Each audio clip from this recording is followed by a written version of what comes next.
what we're going to be doing is replacing this little bad boy. This thing we're going to take out, and we're going to replace it with a new one. I don't want to replace the fuel pump because that's a little bit more expensive. And a coworker of mine, who I really appreciate for doing this, actually gave me a new fuel filter for this machine. So I want to say thank you for that. Like I said, I'm based in Canada and I'm not a mechanic. So I got some basic, so I keep this here for like any loose parts or stuff, and I usually just throw it right on the base so I don't drop anything because I don't have a shop to work in. Also, just for kicks and giggles, I'll put that in there.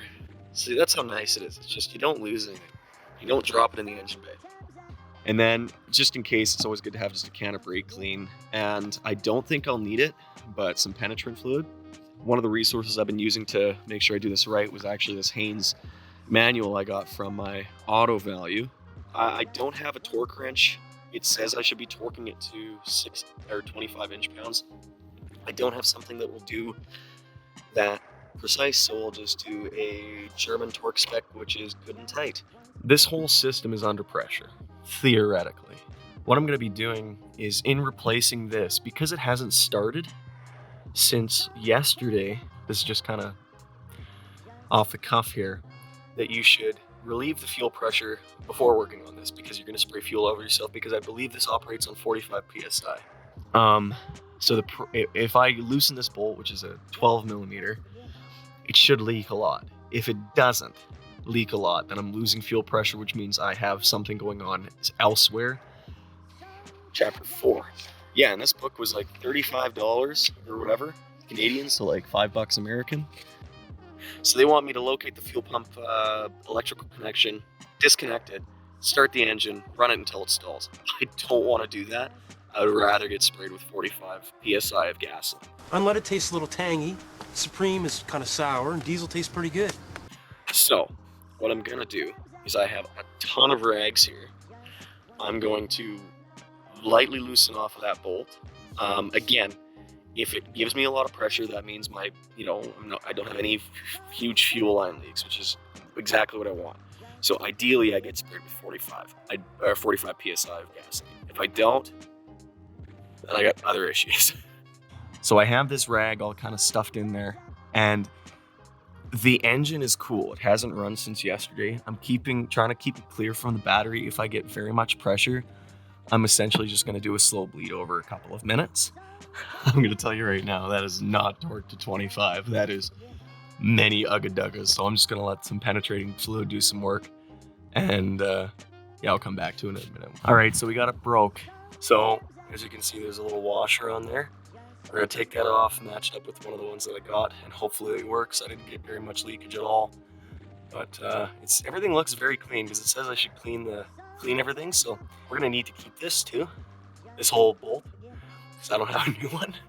So again, this is going to go right in there for safekeeping. So there you go. So there is fuel in the fuel filter. There's a lot of fuel actually in the fuel filter.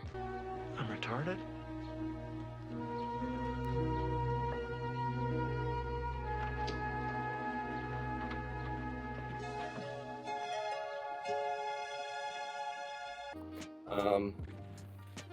I'm getting a little bit of fuel leakage right now, so I'm going to put this just to kind of soak some of this up. Right now in Canada, this is worth like $30, so. But yeah, so essentially, I'm just trying to keep this area as clean as I possibly can. I got a little bit of leakage here, but I soaked it up with the rag. I'm going to put the bolt back in just to seal this and take the actual mount off, and then we'll go from there. So now we got to get this thing off. We let the penetrating fluid do its thing. So what you're supposed to do is work as close to a fully connected battery as you possibly can with a piece of metal. So I put some penetrating fluid just down. Oh, don't focus on there, right there. And we're gonna get our little ratchet on there. And that's right. I wanna go left. Loosen this off. Very nice. Also, kind of sidebar. You can take this whole air filter thing off. You can just take it out and give yourself, look at all this room for activities. So many activities! Yeah, so let's take that bolt off. Let's try not to lose it. And we'll try and get the fuel filter out and kind of in a position where we can undo this bad boy. All right, so we got this little mounting bracket off. The bolt is sitting in the little magnetic tray, and I'm gonna try and soak up as much of this as I can. Hindsight says that before I do that, I should try and clear some of this out, but again, metal line doesn't really want to move very much, so I'll give her a crack, wait until it leaks, and just essentially keep switching out rags until she's not leaking anymore. My rag trick kind of worked. Oh, you can't see it because it evaporated. I got a little bit down there, and then a lot right there. We'll try and move this off here. It'll evaporate. And yeah, so now we can get the new fuel filter put in and put on, and should be simple as. Didn't take a lot to break it, the bolt, so essentially I'm just going to do like 2-finger tight, and then test her out and see if it runs. So again, important to note, these are 7/16. I put copper washers on, and what you're going to do is you're going to put one on the top side, and then one right in between the actual injector line and the banjo bolt. So essentially you're going to squash you're going to squash that thing between these washers. So I actually figured something out. When you take this bolt, or when you take this line off, if you break it, just break the connection, like just so it actually moves freely, and you do not spin the bottom nut, and you spin the top off. When I put this new filter on, I threaded it on like you would like any other, you know, sort of canister. You thread the filter on. You don't thread the line into the filter. So I put the filter on. I started spinning it, and by the time it bottomed out, it was perfectly in line with this. I essentially put this one here, and then where's my other one? I don't have 4 hands. I wish I did. I put the one right there. You can get the one here and then the one right there, and essentially just make it so that they're nice and close together, and give them a quick squeeze together. Not torque spec, but it's close. All right, so we got everything in. Now again, pay attention to the fact that I got a new copper washer there and a new copper washer here, and we're just gonna tighten it down. Where'd my socket go?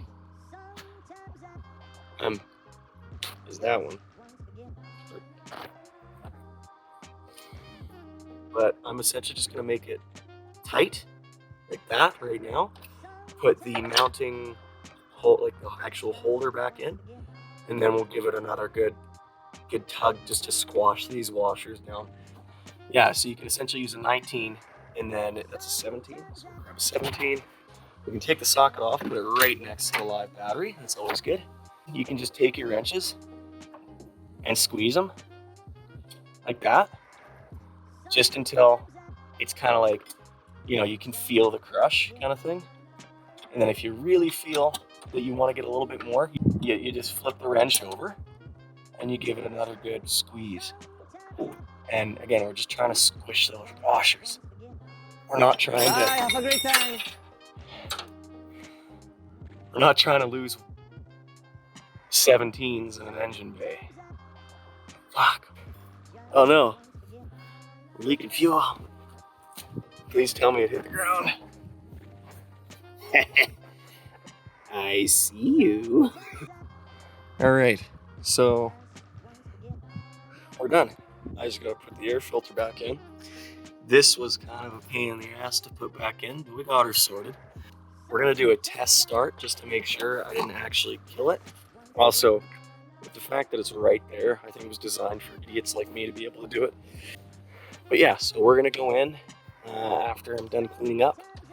And because when I get finished cleaning up, if it doesn't start, I'm essentially gonna go and, come on, oh you dog. I'm gonna go find a bridge to jump off of. Suicide is badass. So,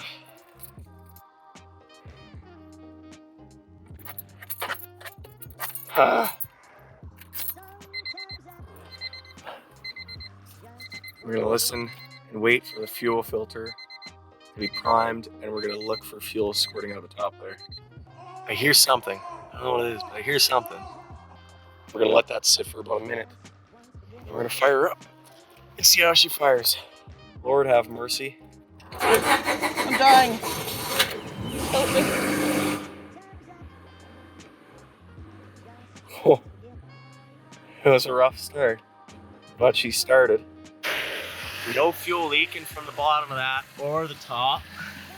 No leakage. And no leaking. Easy leaked like this. And it runs. Well, ladies and gentlemen, I think we did it.